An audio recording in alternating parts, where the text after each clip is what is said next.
মাজত মাথো এটা নিশা দেশৰ প্ৰধানমন্ত্ৰীগৰাকী নুমলীগড় ভ্ৰমণ কৰিবলৈ আহিব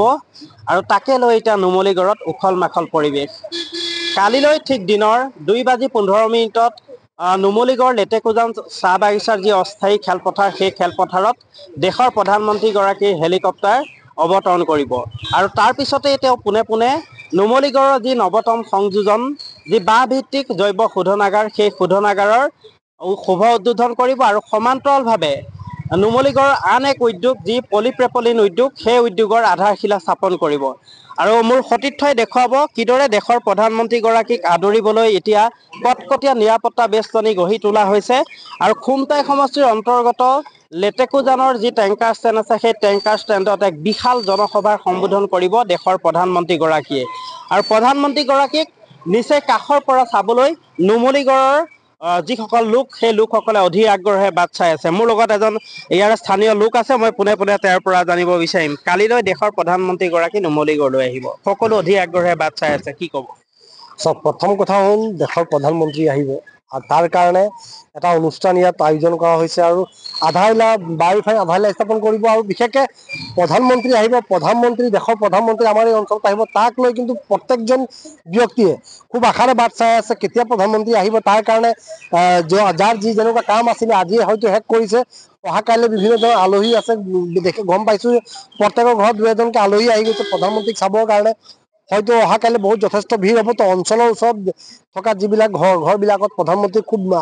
আগ্ৰহেৰে মানে বাট চাই আছে যে ওচৰৰ পৰা এপাক চাবৰ কাৰণে। গতিকে এটা উলহ মালহ পৰিৱেশ যি ধৰণে দুৰ্গা পূজা আহিছে সম্পূৰ্ণ আপুনি অহা দুৰ্গা পূজা আহি আছে, দুৰ্গা পূজাৰ কাৰণে যি ধৰণে মানুহ সজাই পৰাই ৰাখে ঠিক তেনেকুৱা ধৰণৰ কাৰণে ছেম কণ্ডিশ্যন যে গোটেই আটক ধুনীয়াকৈ সজোৱা হৈছে আৰু নৰেন্দ্ৰ মোদী অহাৰ কাৰণে বিশেষকৈ গোলাঘাট জিলাৰ মৰঙী মৌজাবাসীটো খুব আশাৰে বাট চাই আছে আৰু মানে ল'ৰা ছোৱালী মানে ইতিমধ্যে গম পাইছোঁ কোনোবা কাপোৰ কানিও ইতিমধ্যে কিনিছে আৰু প্ৰধানমন্ত্ৰীক আদৰিব লগতে ওচৰৰ পৰা চাব আৰু কোনোবাই এনেকুৱা ভাবিছে প্ৰধানমন্ত্ৰীক দেখিলে যে খুব মানে কিবা এটা খুব ভাল লাগিব, তেনেকুৱা এটা মানে মনোভাৱেৰে তেখেতসকলে কালি আদৰিবৰ কাৰণে ল'ৰা ছোৱালী পুৰুষ মহিলা সৰু বাচ্চালৈ কথা নাই প্ৰত্যেকজনে আহিব। ইয়াত গম পাওঁ 2টা বজাৰ পিছত আহিব, কিন্তু ৰাতিপুৱা 7টাৰ পৰা ইয়াত জেগা বিচাৰি ভিৰ কৰিবলৈ মানুহে মানে এটা পৰিৱেশ উলহ মালহ পৰিৱেশ সেই বিচাৰিবৰ কাৰণে জেগা বিচাৰিবৰ কাৰণে খুব সোনকালেই বাট চাই আছে। প্ৰধানমন্ত্ৰীগৰাকীয়ে কোন কোন স্থানলৈ যাব কি জানে? আমি গম পাওঁ প্ৰথমে লেটেকুজান ফিল্ডত 4 হেলিপেড বনোৱা হৈছে, তাত তেওঁ অৱতীৰ্ণ কৰিব। অৱতীৰ্ণ কৰাৰ লগালগ তেখেত তাৰ পৰাই বায়ুফাইনী অসম জৈৱ ৰিফাইনেৰীলৈ যাব। তাত গৈ আধাৰশিলা উদ্বোধন কৰিব, বায়ুফাই উদ্বোধন কৰিব। তাৰ পৰাই PP ইউনিট আধাৰশিলা স্থাপন কৰিব আৰু লগতে লগালগ তাৰ পৰা এই টেংকাৰ ষ্টেণ্ডলৈ আহিব, ইয়াত জনসভা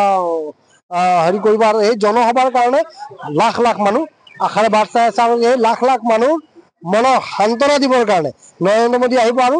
এটা কথা অনুৰোধ জনাম যে আমি জানো যে নৰেন্দ্ৰ মোদী য'তে আহে কিবা না কিবা টোপোলা লৈ আহে, পুৰা আমাৰ বিশ্বাস আছে ইয়াত নিশ্চয় আৰু এটা উদ্যোগ লৈ আহিব তেওঁ টোপোলা আনিব। এই টোপোলাত এই অঞ্চলৰ মৰঙী অঞ্চলৰ কাৰণে আৰু এটা উদ্যোগ আনিব আৰু সেইটো কাৰণে কিন্তু আৰু বেছিৰে আশাৰে বাট চাই আছে। নৰেন্দ্ৰ মোদী য'তে গৈছে কিবা না কিবা এটা দিছে, গতিকে ইয়াত আৰু আহিব আৰু এটা উদ্যোগ এটা আনিব বুলি চবে ৰাইজে আশাৰে বাট চাই আছে।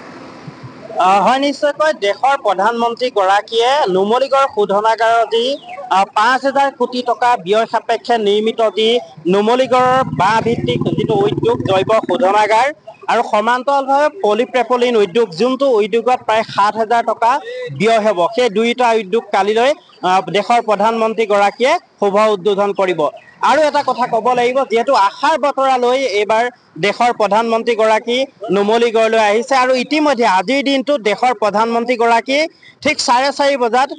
তেওঁ অসমত উপস্থিত হ'ব আৰু অসমত উপস্থিত হৈ পোনে পোনে তেওঁ মিজোৰামলৈ যাব আৰু মিজোৰামৰ পিছতেই কালিলৈ দেওবাৰৰ দিনটোত দেশৰ প্ৰধানমন্ত্ৰীগৰাকী নুমলীগড়লৈ আহিব আশাৰ বতৰালৈ, যাৰ বাবে দেখিবলৈ পোৱা গৈছে নুমলীগড়ৰ যিসকল লোক আছে তেওঁলোকৰ মাজত ব্যাপক উৎকণ্ঠা দেখিবলৈ পোৱা গৈছে। আৰু সমান্তৰালভাৱে যদি নিৰাপত্তাৰ দিশটো চোৱা যায়, কটকটীয়া নিৰাপত্তা বেষ্টনী গঢ়ি তোলা হৈছে। ইতিমধ্যে প্ৰায় 2-3 মাহ আগৰ পৰা ইয়াত দেখিবলৈ পোৱা গৈছিলে শ শ আৰক্ষীৰ লোক নিয়োজিত হৈ আছে। অসমৰ বিভিন্ন প্ৰান্তৰ পৰা ইতিমধ্যে প্ৰশাসনৰ লোকসকল আহি নুমলীগড়ত উপস্থিত হৈছে আৰু সমান্তৰালভাৱে অসমৰ যিসমূহ বিধানসভাৰ সমষ্টি আছে সেই সমষ্টিসমূহৰ পৰা কালিলৈ ইয়ালৈ জনতাৰ সোঁত বব আৰু ইতিমধ্যে টেংকাৰ ষ্টেণ্ডত প্ৰায় 1.5 লক্ষাধিক মানুহ আসনত বহিব পৰাকৈ এক মণ্ডপ নিৰ্মাণ কৰা হৈছে অতি আটকধুনীয়াকৈ মণ্ডপ নিৰ্মাণ কৰা হৈছে আৰু ইতিমধ্যে যিহেতু মাজত মাত্ৰ নিশাটো বাকী আছে আৰু ইতিমধ্যে দেখা পোৱা গৈছে অসমৰ বিভিন্ন স্থানৰ পৰা লোকসকল আহিছে আৰু সকলোৱে অধীৰ আগ্ৰহেৰে বাট চাই আছে দেশৰ প্ৰধানমন্ত্ৰীগৰাকী নুমলীগড় ভ্ৰমণৰ বাবে আপুনি বিচৰা বাতৰি পাব কেৱল নিউজ 18 এপত নিউজ 18 এপ ডাউনলোড কৰিবলৈ স্ক্যান কৰক এই QR কোড গুগল প্লে ষ্টৰতো পাব এই নিউজ 18 এপ